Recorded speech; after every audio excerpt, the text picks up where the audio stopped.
Olá, amigos, olá, amigas. Estamos iniciando o nosso Economia e Desenvolvimento desta semana. Estamos aí, né? Daqui a pouco já chegando no final de 2024, mas a vida vai prosseguindo aí. Tenho certeza que vocês estarão conosco neste final de ano e também no ano que vem. Esse programa que vai completar quase 30 anos já de existência. É um programa que, de certa maneira, para os nossos padrões, já é bastante longevo e espero que permaneça por mais tempo. Bom, nós vamos começar o nosso Economia e Desenvolvimento, como é tradicional aqui, sobre contabilidade, sobre a área empresarial, enfim, os rumos das empresas do Rio Grande do Sul e do Brasil. Neste espaço, conversando sobre contabilidade.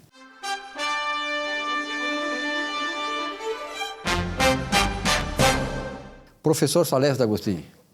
Estamos aí. Na luta? Firme e forte. Esperando mais um final de ano, né, tia? Passou, chegando, passando rápido. Vamos acalmar, vamos mais devagar, né? Nessa altura, quando a gente era criança, né, a gente fazia assim, não, eu quero chegar só logo, porque a gente queria que o tempo passasse rápido.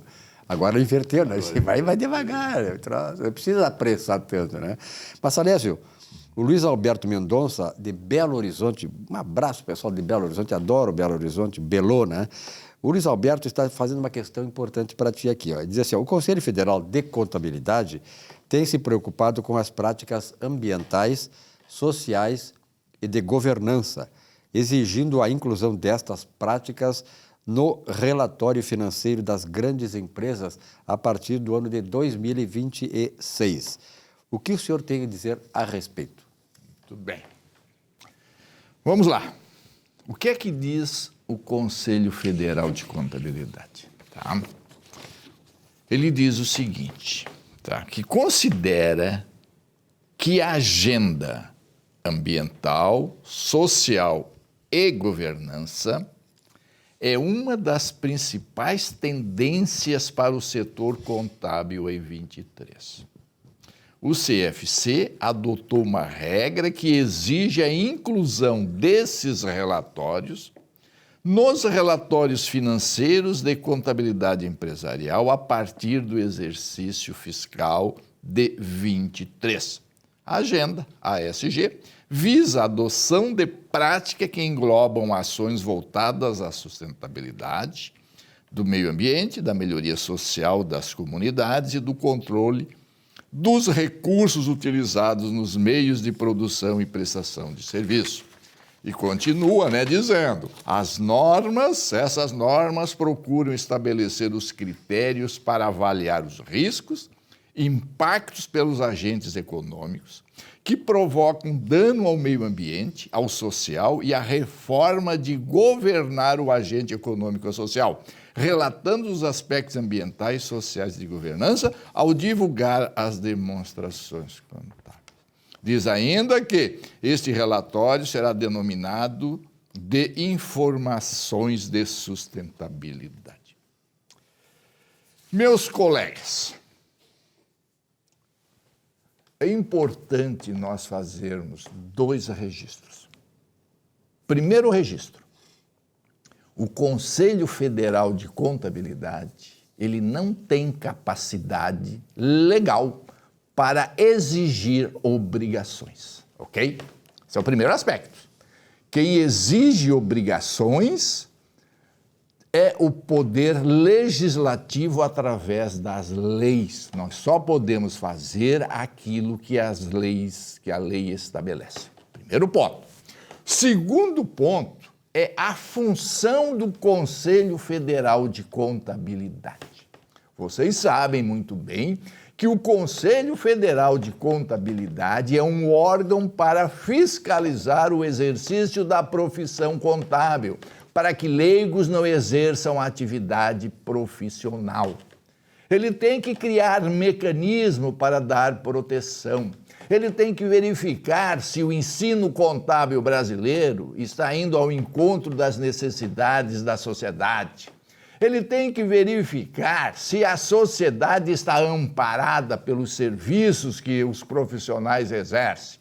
Ele tem que verificar se a economia está sendo protegida, se a economia está sendo indo ao encontro das necessidades do seu povo, dos agentes econômicos e sociais. Isso é que ele tem que fazer. Está na hora dele começar a pensar, não num grupo.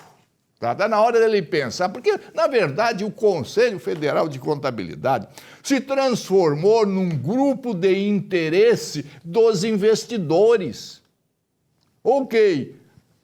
Introduziu no Brasil a contabilidade internacional para quê? E tem mais uma. Introduziu no Brasil a contabilidade internacional, revogando os princípios contábeis brasileiros, para introduzir os subjetivos nas informações contábeis para que os organismos internacionais, para favorecer os investidores, pudessem manipular os seus resultados e distribuir lucros indevidos. Agora, o Conselho Federal de Contabilidade quer transferir obrigações aos profissionais para que eles se preocupem com os aspectos ambientais, para os riscos que os agentes econômicos irão ter no futuro. Mas, afinal de contas, quem tem que se preocupar com isso não são os contadores, não. Quem tem que se preocupar com isso é o governo. O governo depende da arrecadação dos tributos dos agentes econômicos, não somos nós. Nós já somos crucificados, sacrificados, e um monte de atividades que o governo impõe aos contadores, e o Conselho Federal de Contabilidade, ao invés de agir no sentido de proteger esses profissionais, ele não faz isso. É o governo mandando instituir todos os meses declarações e declarações e declarações acessórias, criando multas indevidas, e o Conselho de Contabilidade faz o quê? Faz nada. Mas não, ele tem que proteger o quê? Os investidores. Os investidores têm que saber se aquele agente econômico, não é isso, vai colocar risco para o capital dele ou não. Eu não estou preocupado com isso. Eu estou preocupado com quem trabalha, com quem gera emprego, quem gera renda.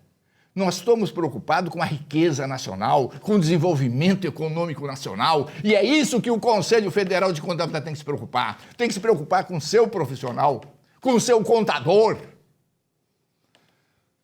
Meus amigos, eu fico muitas vezes sem saber o que dizer para vocês. Mas está na hora de mudar.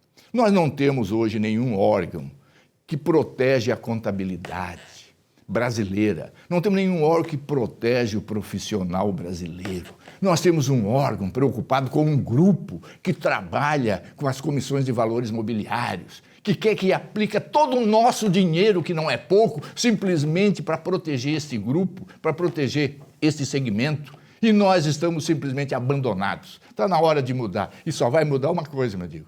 O momento que nós nos convencermos que precisamos mudar. E vamos mudar de que forma? Convencer, fazer uma união nacional, criar um grupo nacional, um movimento para mudar a forma de eleger os conselheiros do Conselho Federal e dos conselhos regionais. Nós precisamos o quê? Fazer com que as coisas modifiquem. Modificar para quê? Para valorizar a contabilidade, para proteger o patrimônio nacional, para valorizar e proteger a riqueza e as empresas que aqui produzem. É isso? Então, esta norma que o Conselho está querendo fazer é mais uma obrigação para os contadores, simplesmente para dar segurança aos investidores na aplicação dos seus recursos. E isso não nos interessa, porque o Conselho de Contabilidade ele tem que proteger a contabilidade e o profissional brasileiro. É isso aí, um forte abraço e espero que isso não vai ser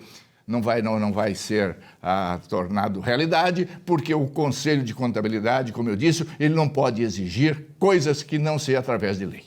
Professor, um grande abraço, parabéns. Eu acho que é isso aí mesmo, tá? De acordo. É isso aí. Estamos aí, firme. Faça favor, continue mandando as perguntas que, na medida do possível, estamos aqui para respondê-las.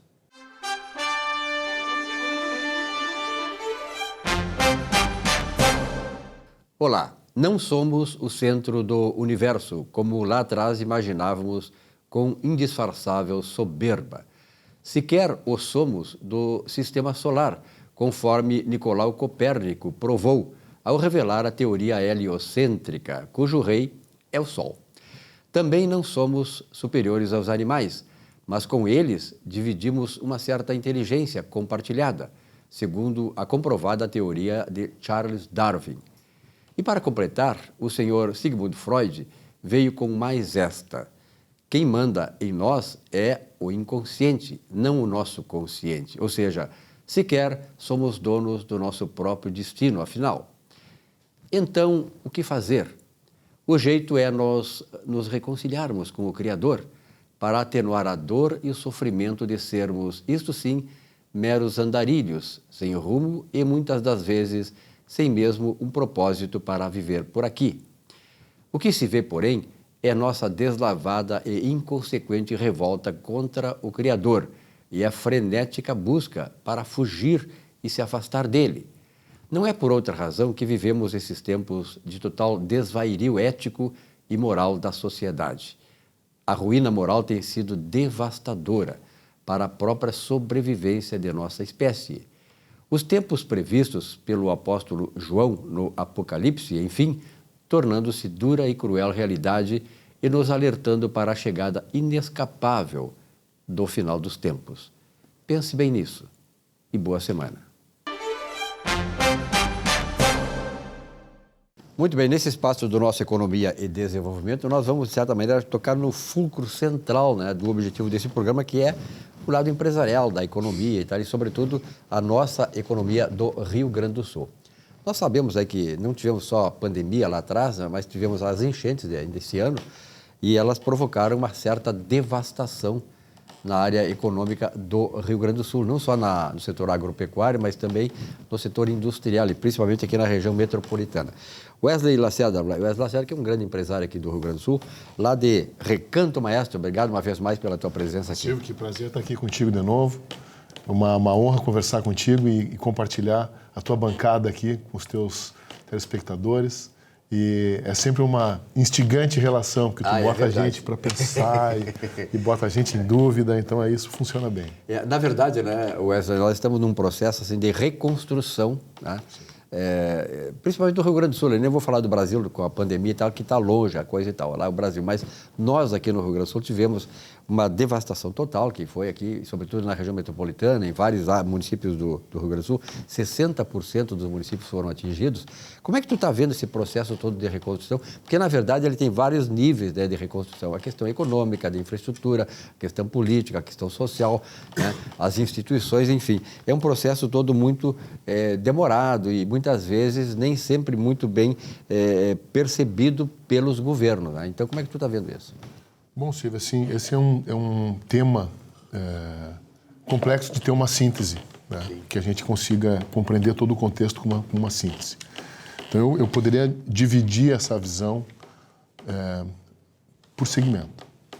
Então, se a gente fala em termos do agro, o agro sofreu muito, né? Sofreu muito, mas nós estamos num ano de possibilidade de ter uma boa safra, uma boa colheita. Algumas culturas ainda estão sofrendo muito. Por exemplo, está atrasado uma parte do plantio do arroz, plantio do soja. Mas essa é uma economia, um ponto da nossa economia, do agro, que vai fazer bonito esse ano ainda, mesmo com todas as intempéries. A maior safra, uma safra recorde aqui no Rio Grande do Sul. Temos uma boa expectativa, né? Porque ela teve muita umidade até agora, a previsão até o final do ano é que seja um pouco mais seco, né? E esse contexto de água com seco, isso um pouco equilibra as coisas. Em termos de agro, a gente tem condição de ter uma boa produção, ligeiramente menor ou igual à do ano passado. Então, o agro vai se recuperar e, mais uma vez, vai ser locomotiva da economia gaúcha. De recuperação da economia. Recuperação da economia gaúcha. O problema que o pessoal do agro está sofrendo, ao menos das pessoas do ambiente que eu tenho convivido, são as dificuldades do tempo para receber as verbas para custeio. Né? Então, essas verbas estão um pouco mais complicadas, são verbas um pouco maiores, talvez, esse ano, porque tem uma parte de reconstrução de solo que no passado não teve. Mas, então, é um ano duro, mas ainda é um ano bom. Expectativa de igual para um pouquinho menor do ano passado. Em algumas culturas ainda vai ter um ano superior de produção que o ano passado. Nós sabemos, né, Wesley, que a gente que trabalha muito tempo nisso, que muitas vezes o governo não é só questão de falta de vontade, é que o processo todo que envolve o dinheiro público é muito complexo, ele tem muitos empecilhos, muitas exigências e tal, e no momento de gravidade disso, né, que as coisas poderiam ser facilitadas, tem esse problema, tem essa questão, é Ministério Público em cima, quer dizer, então, para socorrer quem está quase morrendo, às vezes a demora é tanta que o cara acaba morrendo, né? Então, essa falta de flexibilidade, inclusive, das leis e das normas públicas, num momento de gravidade, é que, de certa maneira, atrapalha. Exato, porque, vamos lá, nós não estamos vindo de um momento onde teve uma frustração de safra. Nós já estamos na sequência de outras frustrações. Então, a nossa produção, ela está sofrendo porque ela já veio de 2 anos médios. Teve muita gente que não conseguiu pagar o ano passado. E agora tem que recomeçar esse ano. E agora? Como é que vai?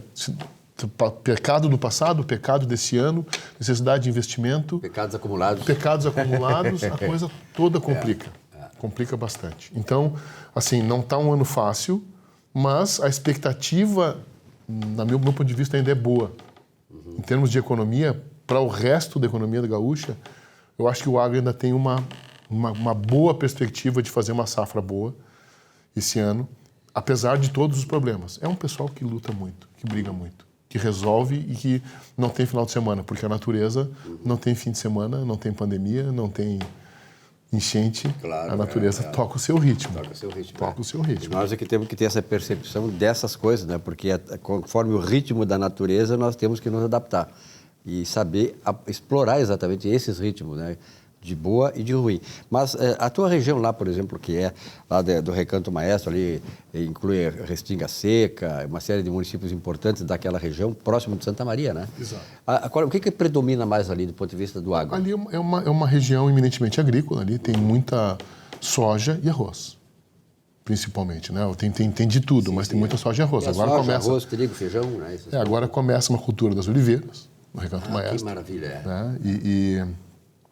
Ano passado, por exemplo, deu muito problema, teve uma colheita muito baixa das oliveiras. Eu acompanho lá o projeto do meu amigo Roberto Argenta, né, com as olivas Maestro. São azeites maravilhosos. Ano passado foi muito difícil a produção. Muito, muito, muito difícil a produção. Esse ano está melhor, está pintando melhor. Né? Tivemos um susto aí que foi na região lá, uma geada e depois uma chuva de gelo, E aí, meu amigo, aí nós tomamos um susto. Porque bem na época da floração, tu tem esse intempérie natural, tu pode botar abaixo todo um ano de novo. Mas a região, na minha visão, cara, ela está muito bem. Comparativamente, tá? A região comparativamente está bem. Porque ela também é baseada no agro, mas não é um agro ultra extensivo. São agros de propriedades médias, e também muitas propriedades pequenas. E de boa produtividade. De boa produtividade. Tá, então, é uma lógica mais próxima da produção, que a gente está vendo que se recupera mais rápido. É o contrário quando a gente vê no mundo da indústria, porque onde a gente tem uma situação capital intensiva, aonde teve impacto, realmente vai ser um ano complicado. O segundo trimestre da nossa indústria foi de queda de PIB, queda de emprego. Então, saiu agora há pouco tempo, né, os dados da Secretaria de Planejamento do Estado, saiu agora no final de setembro, né, o agro crescendo, a indústria caindo no primeiro semestre, apesar de ter tido um primeiro semestre relativamente bom, o segundo semestre reduziu, então ela está quase empatando. E a indústria, então, essa indústria capital intensiva é que está sofrendo mais para se recuperar. Mas mesmo assim, apesar de tudo, no primeiro semestre a nossa indústria, o nosso PIB gaúcho, cresceu quase o dobro do PIB brasileiro. É verdade. Então nós estamos falando aí de 5,4% do PIB brasileiro para gaúcho para 2,9% do PIB brasileiro. Mais do dobro, quase o dobro. Então, assim, apesar de todo o problema, apesar do atraso de recursos, o gaúcho tem essa lógica trabalhadora que vai baixar a cabeça e vai fazer. Tem um termo hoje que é muito comum que se chama de resiliência, que nada mais é do que você aguentar o rojão, né? Não só aguentar o rojão, como saber sair dele. E o gaúcho sempre teve essa coisa. Tu falaste no nome aí do empresário que eu conheci, um cara que, para mim, espelha muito do que é o Rio Grande do Sul hoje, que é o Roberto Argenta, né? Sim. Que é um camarada espetacular, um extraordinário empresário. E temos vários, né? O próprio Wesley aqui é um camarada que tem um destaque nesta área. E isso aí é que nos faz, esse tipo de liderança, né? Eu, quando comecei meu curso de economia há 50 anos, lá na Unicinos, em 73 exatamente, a gente começava lá, tinha certos modelos, né, de empresários que a gente estudava na faculdade, exatamente para ver que caminho eles estão tomando, qual o rumo do processo econômico a partir dessas lideranças. Então, liderança empresarial, quanto mais líderes empresariais nós tivermos e mais prestigiarmos esses caras que são inovadores, são os caras que têm uma visão de futuro, e isso é que falta para a gente, então, mais e mais o processo econômico vai ser melhor e o desenvolvimento vem ao natural. Olha, Silvio, é uma alegria te escutar dizendo isso, né? Porque é exatamente essa ideia da evolução a partir da liderança que movimenta todo o Recanto Maestro. Então, a Fundação Antônio Meneghetti, assim como a Antônio Meneghetti Faculdade, são as duas principais organizações de inteligência do Recanto Maestro.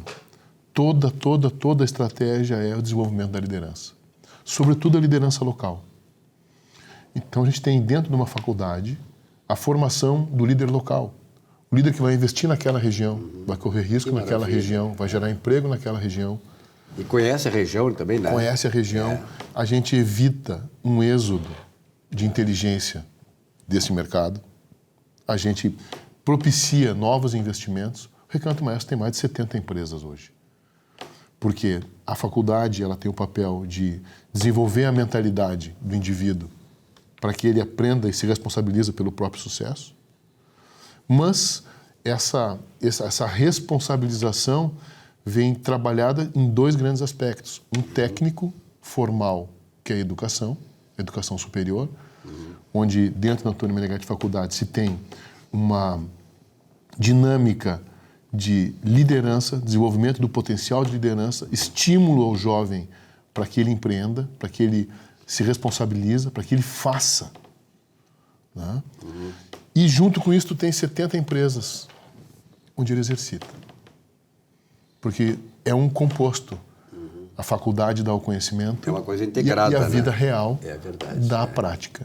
Então esse jovem que vai para a economia, a faculdade tem mais de 15 anos hoje, já começa a ver na região o resultado desse desenvolvimento. Porque começa a ter um sem número de pequenos negócios. Só que esse pequeno negócio emprega 2, 3, investe, corre risco, faz produto, faz mercado, faz economia, faz multiplicador econômico, faz base, faz orgulho, faz respeito, faz riqueza.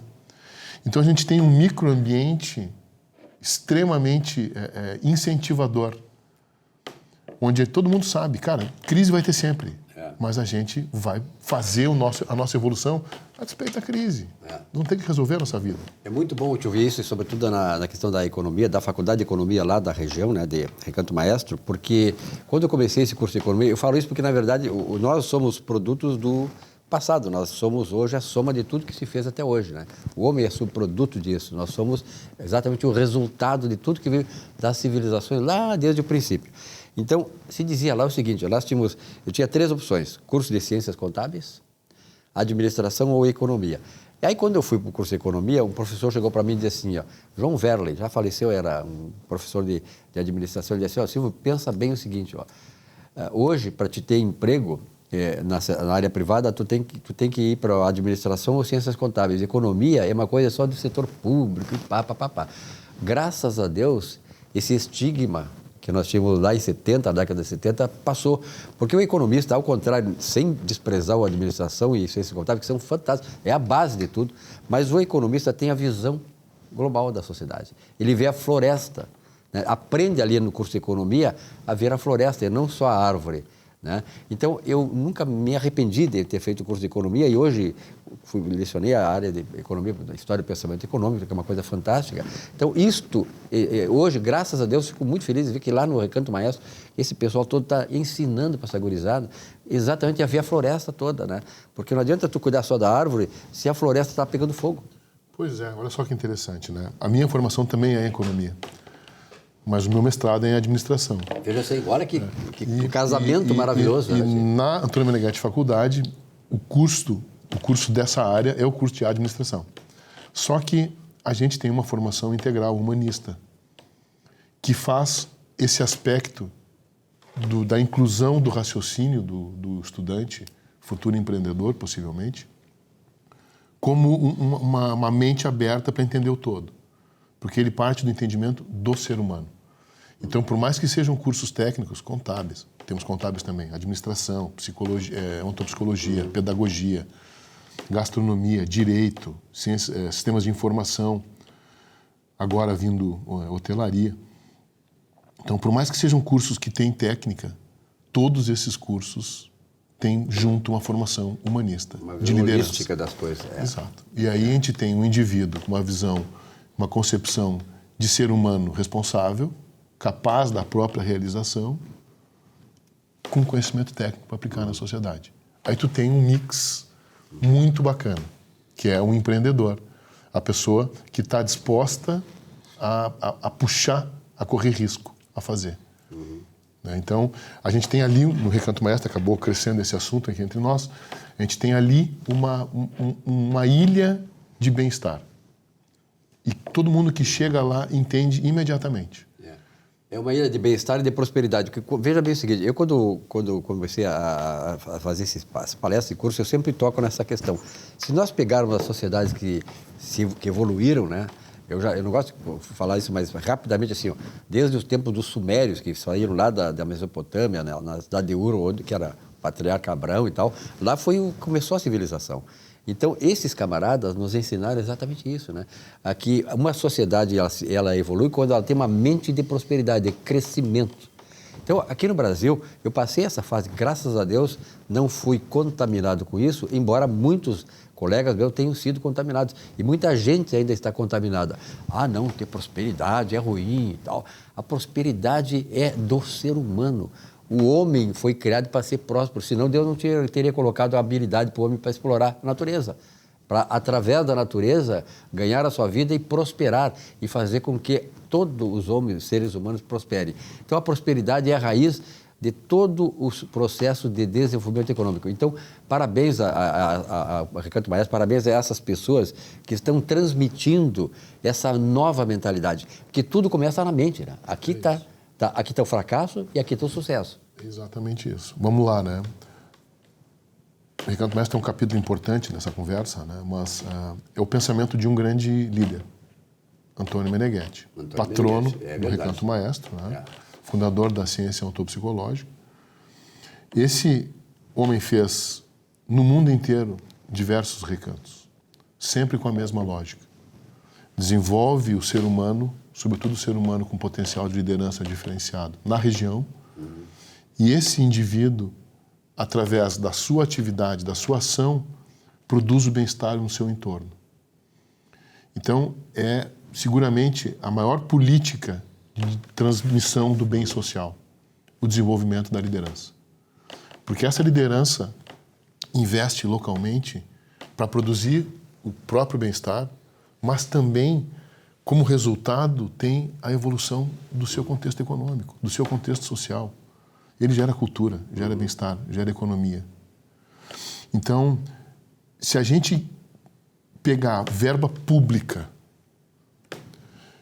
e gastar numa região, nós vamos gerar um multiplicador econômico em base ao emprego. Eu entendi o que tu quer dizer. O gastar, que no setor público é gasto, mas na sociedade, de modo geral, é investimento. É um raciocínio complexo, porque ele parte da origem do movimento econômico. Quando a gente constrói uma casa, por exemplo, o que acontece? Tu contrata produto, material, contrata salário, contrata pessoas, tu contrata muitas coisas e essa renda, ela circula. Mas ela ficou determinada ao evento casa. Claro. Agora, se tu investe numa companhia, essa companhia também vai comprar produto, também vai comprar trabalho. Mas ela continua depois do evento. Ela tem a continuidade, tem a prosperidade, que vem na sequência do próprio evento. Claro. Então, quando a gente tem a economia crescendo a partir do investimento público, do gasto público, ele é one shot. Acontece uma vez, quando acabou o efeito multiplicador. Agora, quando a gente tem o investimento na multiplicação, na geração de riqueza, essa riqueza produz nova riqueza e nós temos um movimento contínuo de crescimento. Então, quando a gente tem hoje, num governo, uma lógica de investimento estatal ou assistencialismo, a gente acaba entrando em riscos, como por acaso esse absurdo que é o investimento nas bets. As pessoas, sem uma ponta de investimento em produção de riqueza, apostam na sorte.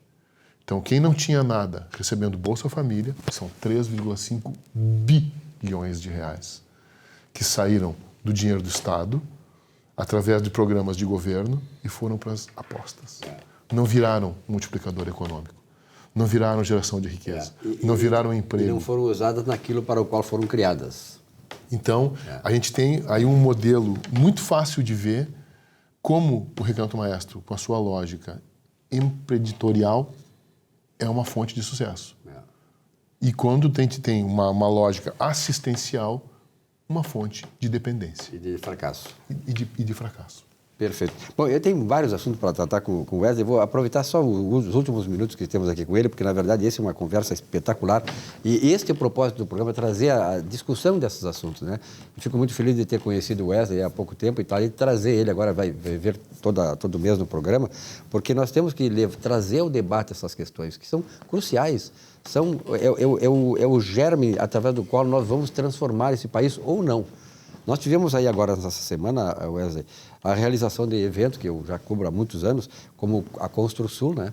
E também a Mercopar, lá em Caxias do Sul. E, paralelamente a isso, tivemos aqui o Fórum Econômico em Porto Alegre, aqui no Rio Grande do Sul. Na verdade, esses eventos todos catalisam tudo que é o Rio Grande do Sul, essa recuperação que nós estamos tendo, né? E, de certa maneira, a reconstrução também no pensar, no agir e no fazer com que tudo aquilo que nós construímos até aqui seja não só consolidado, mas avancemos nisso, apesar de tudo. Pois é, esses eventos, né, acabam sendo centralizadores de inteligência, onde os empreendedores e também os estudantes, aprendizes, vão entender o que está acontecendo, como podem se engajar, vão crescer em termos de informação. Então, dentro do evento desses, Construsul, Mercopar, a gente tem uma evolução de negócio, porque onde tu bota empreendedores juntos, eles fazem negócio. Claro. Então, tu tem uma evolução de negócio, tu tem uma evolução de conhecimento, porque se troca essas informações. Essas pessoas aumentadas de conhecimento, elas se motivam, produzem, multiplicam, e tu tem uma mudança de um ambiente pessimista, um ambiente de receio. O medo e o receio não fazem parte da psicologia humana. É verdade, tu recicla isso, né? Então, a gente tem um contexto que te induz, que te favorece pensar para fazer, não pensar para te defender. Sair da lógica da sobrevivência, que é um pouco o que viveu a nossa indústria no Rio Grande do Sul, e entrar numa lógica da inovação, do investimento. Inovação não quer dizer invenção. Inovação quer dizer introduzir um modo, um processo, um produto novo que melhora o que eu já tinha. Mais eficiência, mais melhor aproveitamento, mais mercado, novos produtos, novas pessoas, novos processos. Então, quando a gente está falando nestes ambientes de fomento, Mercopar, Construsul, são ambientes onde os empreendedores se atualizam e depois, aumentados desse conhecimento, vêm para casa e produzem mais, motivam mais, contratam mais. Então, são movimentos fundamentais para a retomada da nossa indústria. Quem é intensivo em capital e teve perda, vai sofrer. Precisa repor. Então, nós temos um bom pedaço das nossas indústrias recuperando o status anterior. Não inovando, recuperando o status que já tinha. Então, nós vamos sofrer ainda um pouquinho. Quem sabe a indústria vai demorar um pouquinho. Mas com certeza. Não, tanto que a redução do PIB no último trimestre para a indústria foi 0,3% só. Apesar de tudo. Apesar de tudo, é verdade. Apesar de tudo. Veja bem. Então, a gente tá é uma característica, eu falasse há pouco da resiliência do gaúcho. Está nessa linha. Eu queria fazer um último comentário, também sobre um setor que o Rio Grande do Sul é muito próspero, que é o setor de serviços, e analiso junto tecnologia da informação e comunicação. Esse setor foi pouco impactado. Teve perdas específicas de indústrias. Caso de Eldorado, por exemplo. Né? Mas é um setor que se recupera muito fácil, muito rápido. É um setor que hoje é livre em termos de localização. O Rio Grande do Sul tem equipe e pessoas que trabalham no mundo inteiro a partir do Rio Grande do Sul. Então, a nossa indústria de tecnologia, a nossa indústria de serviço, também vai ser um grande viés de retomada de economia. Nossas equipes aqui são extremamente qualificadas. O Rio Grande do Sul tem uma característica de cultura elevada. Então, a prestação de serviço a partir do Rio Grande do Sul é uma ótima alternativa. Então, um dos 4 grandes movimentos, né, o agro tem uma boa perspectiva, a indústria está se recuperando, que está sofrendo mais, serviço e tecnologia tem toda a chance de ir muito bem. A nossa economia vai sofrer, mas eu não prevejo um 25 ruim. Eu prevejo um 24 de recuperação e um excelente 25. Perfeito, que maravilha. Então, a minha posição individual é a seguinte: é hora de investir. É hora de investir, porque esse povo está sedento para trabalhar, para fazer, e a minha visão é hora de investir. Eu vou sair daqui agora, vou para a nossa Serra Gaúcha, tem uma reunião onde eu estou investindo numa nova companhia. Vou sair daqui, por quê? Cara, é hora de acelerar. É hora. Isso aí, naturalmente, essa forma de falar, de expressar essa expectativa positiva que o Wesley nos traz aqui, certamente é o germe que domina aquela região lá onde ele trabalha e onde é o nosso recanto maestro. Eu fico muito feliz, Wesley, por tua presença aqui. Naturalmente, na próxima gravação tu estarás aqui. Tem vários assuntos que nós queremos enfocar e eu acho que o Wesley é o camarada certo para isso. Ter essa percepção econômica e, sobretudo, mais global, né? Mais, digamos assim, mais holística das coisas e centrado exatamente naquilo que é o principal objetivo da nossa vida, é o ser humano. Né? Valorizar o ser humano e fazer com que ele tenha uma boa vida aqui. Afinal de contas, nós temos tão pouco tempo aqui na Terra, tem que ter uma boa vida durante esse período. É isso. O ser humano é motivado pela busca da felicidade. A busca da felicidade só é possível quando ele realiza o potencial que ele tem dentro dele, o potencial que ele nasceu, potencial divino que cada ser humano tem. Então, dentro dessa linha, eu queria aproveitar 30 segundos aqui, né? A gente lançou a nossa escola de gestão, a Capo Lavoura Escola de Gestão.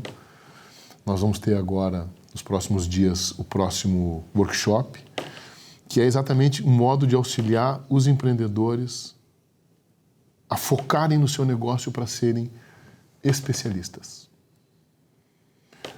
Aonde está o diferencial? Na hiperespecialização. É uma corrente de pensamento. Se a gente entende que a economia ela é generalista, todo mundo é parecido. Quando a gente tem hiperespecialização, a gente tem grandes diferenciações. É verdade. E a gente tem uma nova corrente que vai brigar não por preço, mas vai brigar por qualidade. Vai ter um outro posicionamento. Então, essa escola de gestão tem essa lógica. Levar as pessoas, os empreendedores, para pensarem como eu vou ser o hiperespecialista de máxima qualidade. Um exemplo fácil que eu dou é o seguinte: se você tem um problema nos olhos muito sério, você procura um oculista qualquer ou procura o melhor oculista? Quando o assunto é uma coisa essencial para a sua vida, você não vai procurar, não vai se pôr em risco. Não é qualquer lugar. Não é qualquer um. Tá certo. Muito obrigado, Wesley, pela presença aqui, por todo esse bate-papo. E já temos digamos assim, uma pauta para o próximo programa, que é essa tua escola, né? Eu acho que é importante falar sobre ela, né? Sim. E disseminar esse conhecimento, porque a base de tudo é conhecimento. Aliás, tu falasse na busca da felicidade, né? Então, Thomas Jefferson, que foi o terceiro presidente americano e um dos redatores da Carta de Independência Americana, lá no final do século XVIII, ele dizia o seguinte, que ao Estado, ela fala muito sobre a questão do Estado, ao Estado cabe garantir a vida e a nossa liberdade. Nós, cada um, que vai em busca da sua felicidade. Bravo. Um abraço e até a próxima. Obrigado, Silvio. Muito bem, para concluir o nosso programa dessa semana, está aqui comigo o Armando Fontoura, que é o presidente do Sindicato dos Corretores de Imóveis do Rio Grande do Sul. Na verdade, é o seguinte, nós sabemos que o corretor de imóveis é uma figura importante, fundamental, né? Num processo todo que nós tivemos de urbanização das cidades. Eu me lembro que quando eu comprei lá meu primeiro imóvel, lá na década de 70, nunca esqueci do corretor de imóveis, não me lembro mais o nome dele, o Lopes. O Lopes. Você lembra do Lopes? Acho que você conhecesse o Lopes, né? Sim. Baixinho, moreninho e tal, gordinho, maravilhoso. É marchand. É? É marchand. Que maravilha. É verdade, tem essa atividade aí. Ele anda por aí ainda. Anda. Que bom. Vou tentar um contato com ele. E ele foi muito solícito. Ele disse, olha, eu tenho um apartamento assim, assado, acompanhou, fez toda a papelada necessária e tal. Então, isto é o papel do corretor de imóveis. Não só te mostrar, fazer com que tu te encante por aquilo que tu está querendo realizar, que é o teu sonho, mas, sobretudo, te encaminhar de forma correta para que tu não haja problema nessa questão contratual de uma coisa que normalmente é o nosso sonho, que é ter o imóvel próprio. E o Lopes exerceu exatamente essa função, como é a função do corretor de imóveis. Por isso que este profissional tem que ser cada vez mais prestigiado entre nós. Obrigado, Armando Fontoura, pela tua presença aqui. Vocês tiveram uma reunião essa semana aí, né? Antes de mais nada, vocês vão ter uma feira de imóveis agora, dia 8 e 9 de novembro. Novembro, agora, tá? Vai ser uma feira maravilhosa, depois de todas as enchentes que teve aí no estado, né? Parece que 97% dos municípios vieram sob água, né? E daí nós, depois de 4 ou 5 anos, eu acho, voltaremos com a Feira do Imóvel, junto com a Caixa, governo do estado também, né? Será ali no Cais do Porto, ali no lado do embarcadeiro ali, né? Naqueles armazém 6, se não me engano, tá? E o dia 8 e 9 de novembro. Aguardamos todo o povo para ir lá, compradores, negociantes, imobiliárias. Vai ter como eu digo, depois da tempestade vem a bonança, que chega o nosso momento aí agora aí, não é? O que o comprador precisa ter um lugar bom para chegar, e um lugar assim que vai animar todo mundo aí. Anima o comprador, anima o vendedor, anima o empresário, anima o governo e o próprio agente financeiro também, né? Então vai ser um momento realmente maravilhoso de reencontro do comprador com o vendedor dentro desse sistema da Caixa aí agora, né? Tá, essa feira não é a primeira, vocês já fizeram várias feiras. Foi feita muitas feiras. Eram feitas lá em vários lugares, foi lá na Fiergues muitas vezes, lá, sim, né? Me lembro, lá na Fiergues várias vezes aí, né? E agora está sendo feito ali no Cais do Porto ali, né? Qual é o papel fundamental de uma feira dessa?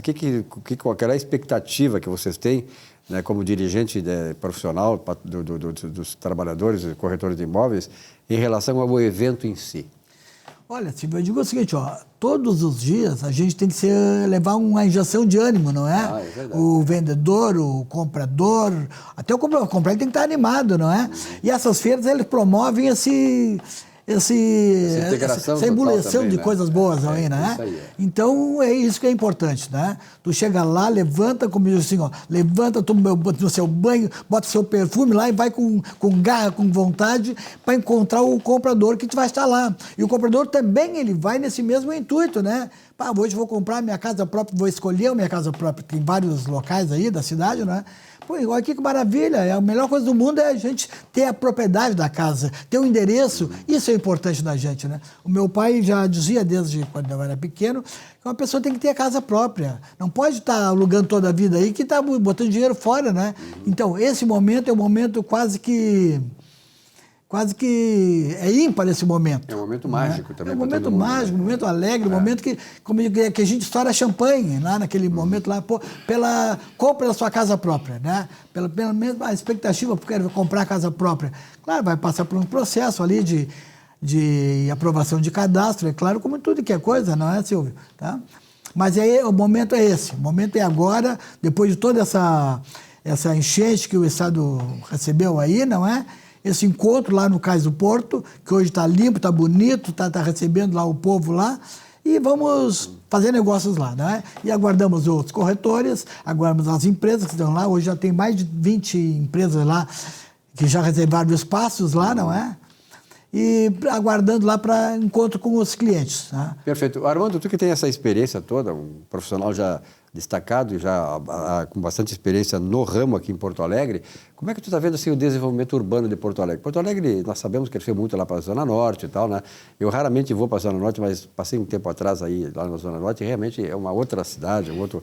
A Zona Sul também tem as suas limitações, por causa do Rio, por causa, enfim, essas coisas todas. Como é que tu está vendo, para onde está indo Porto Alegre hoje? Olha, Silvio, até hoje, vamos dizer assim, a cidade ela se voltou muito para a Zona Norte, por vários motivos.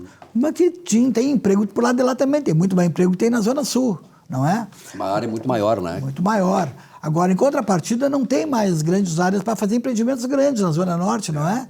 Então, que hoje o empresário está olhando para a Zona Sul, que está com estradas boas, está com um movimento bom, tem comércio bom, tudo mais. Então, obrigatoriamente vai caminhar, já está caminhando para a Zona Sul da cidade, né? Passar aqui pelo Gigante da Beira Rio, aqui pelo hipódromo, pega a Juca Batista, pega as estradas ali que vai para Belém Novo ali, as áreas maravilhosas, áreas puras ainda. Então, teremos muitos negócios ainda na Zona Sul de Porto Alegre. Bom, os corretores de imóveis, como eu coloquei na introdução do nosso bate-papo, né, ele exerce um papel fundamental nesse processo todo de urbanização da cidade, de aquisição de imóveis, enfim, o desenvolvimento urbano da cidade. Vocês tiveram uma assembleia de corretores de imóveis aí essa semana e tal, e isso é importante, né, porque, na verdade, nesse tipo de encontro, vocês trocam ideias, fortalecem a categoria, vislumbram novos rumos e tal, as reivindicações, quer dizer, sempre melhorar cada vez mais a condição do corretor de exercer o seu papel, né, e, sobretudo, a questão da remuneração. Como é que foi? Silvio, vou lhe dizer, o Estado do Rio Grande do Sul, esse sindicato, da qual hoje eu, muito orgulho, sou o presidente, né? Ele foi o que abriu todas as coisas da corretagem no país. Tá? E agora, mais uma vez, nós estamos querendo fazer uma convenção coletiva do trabalho, onde nós fizemos ontem, essa semana agora, a convenção, buscando várias coisas para o interesse do profissional corretor de imóveis. Né? Eu digo o seguinte, todo que é profissional tem um piso salarial. Tá? Então, nós vamos buscar, junto com os corretores, tá? E juntamente, lógico, com o Secov, que também tem que aprovar, mas a gente vai até para a Delegacia do Trabalho, Superintendência do Trabalho aqui, nós vamos criar um piso do corretor de imóveis. E depois, claro que vai ter um piso, como já tem algumas empresas em Porto Alegre e no estado, no interior do estado, já paga um corretor, já tem um salário fixo e mais comissionamento, né? Então, o que é? Aqui em Porto Alegre também eu tenho uma empresa que eu visitei a semana passada ainda, ela tem um piso de 2 salários mínimos, né? E mais um comissionamento que vai dar em torno de 8% do valor da comissão, né? Do 6%, né? Tá?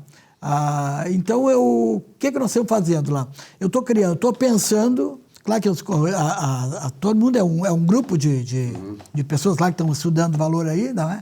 O percentual, tá? Porque assim, eu imagino que o corretor que ele for autônomo dentro da imobiliária, ele tem, por força de tabela que a gente fez lá, né, que hoje não pode ser mais tabela, mas é a sugestão, não é?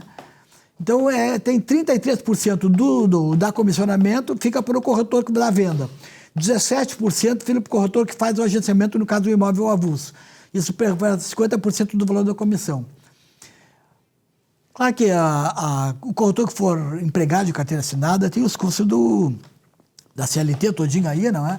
Então ele vai ganhar menos. Então eu estou pensando em torno de 12, 13, 14, talvez 15% do valor da comissão, já que ele tem um salário garantido, né?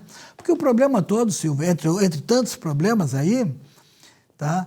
É que o corretor, ele trabalha todos os dias, ele não tem remuneração nenhuma. Ele vai trabalhar e vai lá, volta, não sabe se vendeu, se não vendeu, vai lá tomar um cafezinho no escritório. Então ele tem que ter um piso. E vários colegas nossos me falam o seguinte: eu quero me aposentar agora. Pô, já estou com 60 anos, 70 anos, lá sei eu que idade avançada, que é o meu caso, inclusive, né? Como é que eu vou me aposentar se eu não paguei o INSS? Como é que eu vou me aposentar? Tem um colega lá que diz o seguinte: não, mas eu tenho que provar para isso aqui. Não adianta, não é assim, tem que provar com pagamento, para te ter uma aposentadoria. Senão tu vai conseguir te aposentar depois de 15 anos pagáveis de INSS, de uma ou de outra maneira, ou como empregado ou como autônomo lá, no carnê, vai ganhar um salário mínimo, né? Então, a partir do que ele tiver um piso salarial, tá? Vai ter o recolhimento de fundo de garantia, de INSS, ele vai poder se aposentar, pelo menos com alguma coisa, vai se aposentar bem. Quer dizer, porque, na verdade, quando o corretor entra lá atrás, como eu entrei lá com 20 anos, 21 anos, né? A aposentadoria é coisa que lá adiante nem imagina, não é? Mas quando vê, como diz assim, de repente, quando depois está com 70 anos, não é? E daí como é que eu faço aí, né? Então, realmente, esse piso vai ser uma redenção do corretor, né? Como eu sempre digo aqui, ó, a imobiliária, junto com o corretor, em comum acordo, pode fazer um contrato diferente. Não, eu vou trabalhar autônomo. Então, ele vai ter o contrato de corretor associado, conforme diz a lei, o parágrafo 6º ali, tá? Que ele pode trabalhar para uma imobiliária, para 2, para 3, quando ele quiser, porque ele é autônomo, né? Mas se por acaso ele quiser dar uma exclusividade de trabalho, tá? E se tiver um salário fixo, um piso de salário, seria muito importante e vai ser coisa assim, vai ser um momento também único no país, esse momento agora, que nós temos essa luta para ver se buscamos esse entendimento junto com o empregador, não é? Claro, no com caso as empresas, aí, né? com as empresas. O mercado imobiliário. Exato. Outra coisa, com relação à qualificação do corretor de imóveis, como é que nasce um corretor de imóveis? De repente, assim, o camarada está aí, eu quero ser corretor de imóveis, como é que ele faz? Bom, o corretor de imóveis ele tem que ter pelo menos o 2º grau, né? Daí ele faz um curso, que tem aí cursos extensivos, tem cursos, também hoje é EAD, não é? E que é um curso técnico, e faz o curso, e depois de passar no curso, leva o diploma lá dentro do conselho e faz a inscrição. Muito embora que a gente também está lutando aí para que seja um curso de nível superior. E que daí vai dar mais oportunidade da pessoa daí. Porque, a exemplo dos contabilistas, né, até uma data lá de 1980, se não me engano, 82, o corretor, o contabilista, ele era técnico e ele assinava balancete, fazia qualquer coisa dentro da contabilidade. Hoje não mais é possível. Era um quebra-galho geral, né? Ele fazia tudo, né? Depois que veio o curso superior de contabilidade, daí ele teve que fazer o curso superior ou não, porque daí começou a limitar. Bom, tu é só contabilista, tu só pode fazer tal coisa. Se tu tem nível superior, tu pode fazer tudo, que é outras coisas que permite dentro da contabilidade. E é o que a gente também imagina, que daí nós vamos nivelar a nossa profissão, Silvio e colegas, vamos nivelar por cima. Nós não podemos nivelar por baixo. Tem que valorizar o profissional. Valorizar, chamar o profissional assim, aqui, ó, tu vai fazer esse curso, tu vai ter coisa. Tu faz um curso hoje em dia de avaliador, perito avaliador, tu vai trabalhar para várias pessoas aí, vai fazer uma avaliação judicial. O juiz vai te contratar, quer dizer, vai ter um leque extraordinário, né? Maravilhoso, quer dizer, agora por isso que eu digo, precisamos estar dentro desse contexto aí, não é? E, sem falsa modéstia, quem faz isso pelo corretor é o sindicato. E mais, sem falsa modéstia, foi o sindicato do Rio Grande do Sul que abriu todo esse leque aí. Desde fazer o curso superior, fazer o curso de perito avaliador, só para ter ideia, assim, eu tenho lá na parede lá, a primeira tabela de vendas que o Sindicato do Rio Grande do Sul fez, 1949. O nosso sindicato, para o corretor saber aí, que às vezes não sabe, porque passa batido, tem 80 anos, fez esse ano 80 anos, em junho agora, não é? Então, a gente tem lutando pelo profissional. sempre quer o melhor para o corretor. Perfeito. E me diz uma coisa, o síndico de imóveis, ele é procurado porque o conselho tu tens que obrigatoriamente para exercer a profissão se registrar. No síndico de imóveis não precisa. Não, mas é importante, né? É importante. Eu acho o seguinte, a associação, o sindicato, ela é voluntária, não é? Isso tem que vir no sangue da pessoa, assim, pô, vou me filiar àquele sindicato porque ele fez pela minha profissão. Né? Isso em qualquer sindicato. Ele me ajuda lá. Então, isso que a gente tem que o corretor tem que entender, ele tem que estar junto com dentro do sindicato para poder o sindicato fazer mais. Como eu digo assim, o sindicato vai buscar os interesses das coisas aí e custa dinheiro isso. Para manter o sindicato aberto tem que ter dinheiro, tem que ter um sócio para isso, né? Tem empregado, tem todo esse processo todo, né, de trabalhista que o sindicato tem que atender. E, na verdade, eu sou testemunha disso. O Síndico de Imóveis, há muito tempo, é muito próximo a mim, né? Também teve sorte o Síndico de Imóveis de ter, antes de ti, presidentes também que se preocuparam com isso, e tu está dando sequência, dando andamento a isso. Então, eu sugiro a você que é corretor de imóveis, registre lá no Síndico de Imóveis, você vai ver que realmente ele faz muito pela tua profissão e vai fazer muito mais por ti. Armando, um grande abraço, muito obrigado pela tua presença. Sim, eu agradeço mais uma vez o teu chamamento aqui. O sindicato tem um momento com o corretor de imóveis, para dar o que nós estamos fazendo lá. Perfeito. Muito obrigado a todos. Tá? Um grande abraço e até a próxima. Muito obrigado. Muito bem, ficamos por aqui no nosso Economia e Desenvolvimento desta semana. Um novo encontro na semana que vem. Até lá.